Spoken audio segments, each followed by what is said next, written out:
YouTube channel. ಎಲ್ಲರೂ ಹೇಗಿದ್ದೀರಾ? ಎಲ್ಲರೂ ಚೆನ್ನಾಗಿದ್ದೀರಾ ಅಂತ ಭಾವಿಸ್ತಾ ಈ ಒಂದು ವ್ಲಾಗ್ನ ಕಂಟಿನ್ಯೂ ಮಾಡೋಣ. ಸೊ ಈ ವ್ಲಾಗ್ ಏನಂದರೆ, ನಮ್ಮ ಮನೆಯಲ್ಲಿ ಆಗ್ತಿರುವಂತಹ ಗಣಹೋಮ ಅಂದರೆ ಗಣಪತಿ ಪೂಜೆ ಅಂತ ಹೇಳ್ಬೋದು. ಸೊ ಇವತ್ತು ಈ ವ್ಲಾಗಲ್ಲಿ ನಾವು ಸ್ವಲ್ಪ ಗಣಹೋಮ ಏನಕ್ಕೆ ಮಾಡ್ತಾರೆ, ಅದರ ಪ್ರಮುಖ ಅಂಶಗಳೇನು, ಅದರ ವಿಶೇಷತೆಗಳೇನು ಅಂತ ಸ್ವಲ್ಪ ತಿಳ್ಕೊಳ್ಳೋಣ. ಮೊದಲನೇದಾಗಿ, ಗಣಹೋಮವು ಗಣೇಶನಿಗೆ ಸಲ್ಲಿಸುವ ಒಂದು ಪೂಜಾ ವಿಧಾನ. ಇದು ಯಶಸ್ಸು, ಸಮೃದ್ಧಿ ಮತ್ತು ಅಡೆತಡೆಗಳನ್ನು ನಿವಾರಿಸಲು ಮಾಡಲಾಗುತ್ತದೆ. ಈ ಹೋಮದಲ್ಲಿ ಗಣೇಶನ ಅನುಗ್ರಹಕ್ಕಾಗಿ ವಿವಿಧ ಮಂತ್ರಗಳನ್ನು ಪಠಿಸಿ ತುಪ್ಪ, ಧಾನ್ಯಗಳು ಮತ್ತು ಇತರ ಪವಿತ್ರ ವಸ್ತುಗಳನ್ನು ಅಗ್ನಿಗೆ ಅರ್ಪಿಸಲಾಗುತ್ತದೆ. ಇದು ಭಕ್ತರಿಗೆ ರಕ್ಷಣೆ ಮತ್ತು ಸಮೃದ್ಧಿಯನ್ನು ತರುತ್ತದೆ ಎಂದು ನಂಬಲಾಗುತ್ತದೆ. ಈಗ ಗಣಹೋಮದ ಪ್ರಮುಖ ಅಂಶಗಳ ಬಗ್ಗೆ ತಿಳ್ಕೊಳ್ಳೋಣ. ಅದರಲ್ಲಿ 5 ಪ್ರಮುಖ ಅಂಶಗಳಿರುತ್ತದೆ. ಅವುಗಳೆಂದರೆ ಯಶಸ್ಸು ಮತ್ತು ಸಮೃದ್ಧಿ. ಅಂದರೆ ಗಣಹೋಮವು ವ್ಯಕ್ತಿಗಳು ತಮ್ಮ ಜೀವನದಲ್ಲಿ ಯಶಸ್ಸು ಮತ್ತು ಸಮೃದ್ಧಿಯನ್ನು ಪಡೆಯಲು ಸಹಾಯ ಮಾಡುತ್ತದೆ ಎಂದು ನಂಬಲಾಗಿದೆ. ಎರಡನೆಯದು, ಅಡೆತಡೆಗಳನ್ನು ನಿವಾರಿಸುವುದು. ಅಂದರೆ ಗಣೇಶನನ್ನು ಅಡೆತಡೆಗಳನ್ನು ನಿವಾರಿಸುವ ದೇವರು ಎಂದು ಪರಿಗಣಿಸಲಾಗುತ್ತದೆ. ಗಣಹೋಮವು ಜೀವನದಲ್ಲಿ ಎದುರಾಗುವ ಅಡೆತಡೆಗಳನ್ನು ನಿವಾರಿಸಿ ಸಹಾಯ ಮಾಡುತ್ತದೆ ಎಂದು ನಂಬಲಾಗುತ್ತದೆ. ಮೂರನೆಯದು, ದೈವಿಕ ಆಶೀರ್ವಾದ. ಅಂದರೆ ಈ ಹೋಮವು ಭಗವಾನ್ ಗಣೇಶನ ದೈವಿಕ ಆಶೀರ್ವಾದವನ್ನು ಕೋರುತ್ತದೆ ಮತ್ತು ಭಕ್ತರನ್ನು ರಕ್ಷಿಸುತ್ತದೆ ಎಂದು ಹೇಳಲಾಗುತ್ತದೆ. ಇನ್ನು 4ನೇಯದು, ಅಷ್ಟದ್ರವ್ಯ. ಅಂದರೆ ಏನು? ಅಂದರೆ ಗಣಪತಿ ಹೋಮದಲ್ಲಿ ಅಷ್ಟದ್ರವ್ಯಗಳನ್ನು 8 ವಸ್ತುಗಳು ಬಳಸಲಾಗುತ್ತದೆ. ಅವುಗಳೆಂದರೆ ಎಳ್ಳೆಣ್ಣೆ, ಜೋನಿ ಬೆಲ್ಲ, ಕಬ್ಬು, ಜೇನುತುಪ್ಪ, ತೆಂಗಿನಕಾಯಿ, ಅಕ್ಕಿ, ಬಾಳೆಹಣ್ಣು ಮತ್ತು ಅಕ್ಷತೆ. ಈ ಅಷ್ಟದ್ರವ್ಯ ಗಣಪತಿ ಹೋಮವನ್ನು ಮಾಡುವುದರಿಂದ ಗಣೇಶನು ಆ ವ್ಯಕ್ತಿಯ ವ್ಯಾಪಾರ, ಹಣಕಾಸು, ವೃತ್ತಿ ಹಾಗೂ ಇನ್ನಿತರ ಕ್ಷೇತ್ರಕ್ಕೆ ಸಂಬಂಧಿಸಿದ ಎಲ್ಲ ಸಮಸ್ಯೆಗಳನ್ನು ತೆಗೆದು ಹಾಕುತ್ತಾನೆ ಮತ್ತು ವಿವಾಹದಲ್ಲಿನ ಅಡೆತಡೆಗಳನ್ನು ದೂರಾಗಿಸುತ್ತಾನೆ ಎಂದು ಹೇಳಲಾಗುತ್ತದೆ. ಇನ್ನು 5ನೇಯದ್ದು, ಪವಿತ್ರ ಆಚರಣೆ.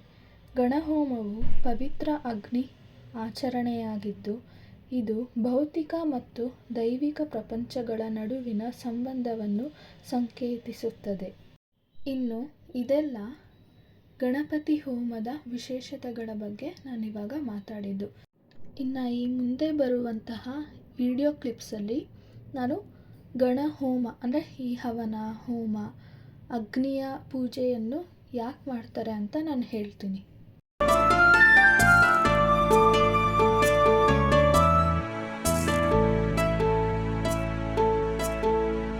गणनायकाय गणदेवताय गणाध्यक्षाय धीमहि गुणशरीराय गुणमण्डिताय गुणेशानाय धीमहि गुणातीताय गुणाधीशाय गुणप्रविष्टाय धीमहि एकदन्ताय वक्रतुण्डाय गौरीतनयाय धीमहि गजेशानाय भालचन्द्राय श्रीगणेशाय धीमहि एकदन्ताय वक्रतुण्डाय गौरीतनयाय धीमहि गजेशानाय भालचन्द्राय श्रीगणेशाय धीमहि.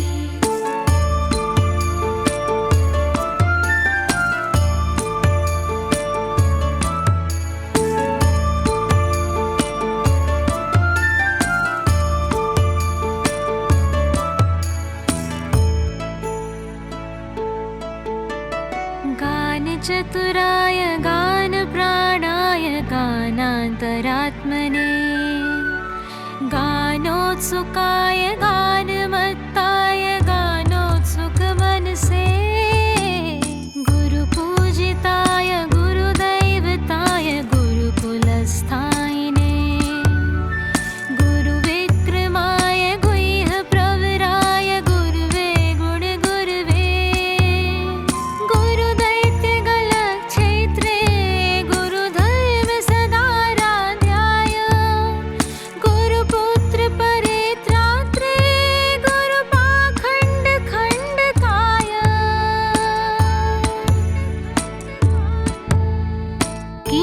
साराय गीततत्त्वाय गीतगोत्राय धीमहि गूढगुल्फाय गन्धमत्ताय गोजयप्रदाय धीमहि गुणातीताय गुणाधीशाय गुणप्रविष्टाय धीमहि एकदन्ताय वक्रतुण्डाय गौरीतनयाय धीमहि गजेशानाय बालचन्द्राय श्रीगणेशाय धीमहि एकदन्ताय वक्रतुण्डाय गौरीतनयाय धीमहि गजेशानाय बालचन्द्राय श्रीगणेशाय धीमहि। ಈ ಹೋಮ ಹವನ ಅಂದರೆ ಏನು? ಈ ಹೋಮ ಅಥವಾ ಹವನ ಇದೆಲ್ಲ ಒಂದು ಹಿಂದೂ ಧರ್ಮದ ಧಾರ್ಮಿಕ ಆಚರಣೆಯಾಗಿದ್ದು, ಇದು ಮನೆಯಲ್ಲಿ ಅಥವಾ ದೇವಸ್ಥಾನಗಳಲ್ಲಿ ಮಾಡಲಾಗುತ್ತದೆ. ಹೋಮ ಮಾಡುವುದರಿಂದ ಮನೆಯ ವಾತಾವರಣ ಶುದ್ಧವಾಗುತ್ತದೆ ಮತ್ತು ನಕಾರಾತ್ಮಕ ಶಕ್ತಿಗಳು ದೂರವಾಗುತ್ತದೆ ಎಂಬ ನಂಬಿಕೆ ಇದೆ.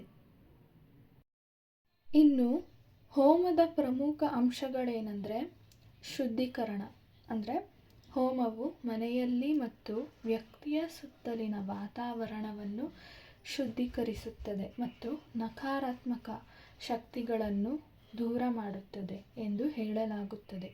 ನಕಾರಾತ್ಮಕ ಶಕ್ತಿ ಅಂದರೆ ಏನು?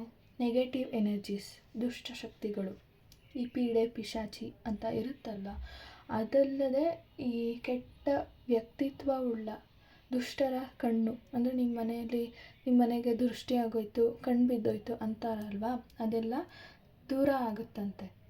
ಇನ್ನು ಎರಡನೆಯದು ದೈವಿಕ ಶಕ್ತಿ. ಹೋಮದ ಸಮಯದಲ್ಲಿ ಬೆಂಕಿಯಲ್ಲಿ ವಿವಿಧ ವಸ್ತುಗಳನ್ನು ಅರ್ಪಿಸುವ ಮೂಲಕ ದೈವಿಕ ಶಕ್ತಿಯನ್ನು ಆಹ್ವಾನಿಸಲಾಗುತ್ತದೆ. ಮೂರನೆಯದು ಪೂಜಾ ವಿಧಿ. ಹೋಮವನ್ನು ಪೂಜೆಯ ಒಂದು ಭಾಗವೆಂದು ಪರಿಗಣಿಸಲಾಗುತ್ತದೆ ಮತ್ತು ಯಾವುದೇ ಧಾರ್ಮಿಕ ಕಾರ್ಯಕ್ರಮಗಳು ಹೋಮವಿಲ್ಲದೆ ಅಪೂರ್ಣವೆಂದು ನಂಬಲಾಗಿದೆ. ಅಂದರೆ ಈ ಮದುವೆಗಳಲ್ಲೆಲ್ಲ ನೋಡಿರ್ತೀರ ನೀವು, ಹೋಮ ಮಾಡಿಸ್ತಾರೆ. ಹೋಮ ಮಾಡಿಸಾದ್ಮೇಲೆ ಸಪ್ತಪದಿ ತುಳಿಸೋದು ಅನಿಸುತ್ತೆ. ನಾನು ಅಬ್ಸರ್ವ್ ಮಾಡ್ದಂಗೆ ಹೋಮ ಮಾಡಾದ್ಮೇಲೆ ಸಪ್ತಪದಿ ತುಳಿಸೋದು, ಅಂದರೆ ಅಲ್ಲೆಲ್ಲ ಹೋಮ ಮಾಡ್ತಾರೆ. ಇನ್ನು ದೇವಸ್ಥಾನಗಳಲ್ಲಿ ಇನ್ನೂ ಹೇಳಬೇಕಂದ್ರೆ ಆವಾಗಿನ ಕಾಲದಲ್ಲಿ ಋಷಿಮುನಿಗಳು ಹೋಮ ಮಾಡ್ತಿದ್ದರು. ಏನಕ್ಕೆ? ನಮ್ಮ ದೈವಿಕ ಶಕ್ತಿ, ಅಂದರೆ ದೇವರಿಗೆಲ್ಲ ಅಮಾವಾಸ್ಯೆ, ಪೌರ್ಣಮಿ, ಹುಣ್ಣಿಮೆಗಳಲ್ಲಿ ಹೋಮ ಮಾಡ್ತಿದ್ದರು. ಏನಕ್ಕೆ? ಅದಕ್ಕೆ ಇನ್ನೂ ಸ್ವಲ್ಪ ಶಕ್ತಿ ಬರಲಿ, ಈ ನೆಗೆಟಿವ್ ಎನರ್ಜೀಸ್, ಪೀಡೆ ಪಿಶಾಚಿಗಳನ್ನೆಲ್ಲ ತುಳಿಯುವಂತಹ ಶಕ್ತಿ ಬರಲಿ ಅಂತ ಹೋಮ ಮಾಡ್ತಿದ್ರು.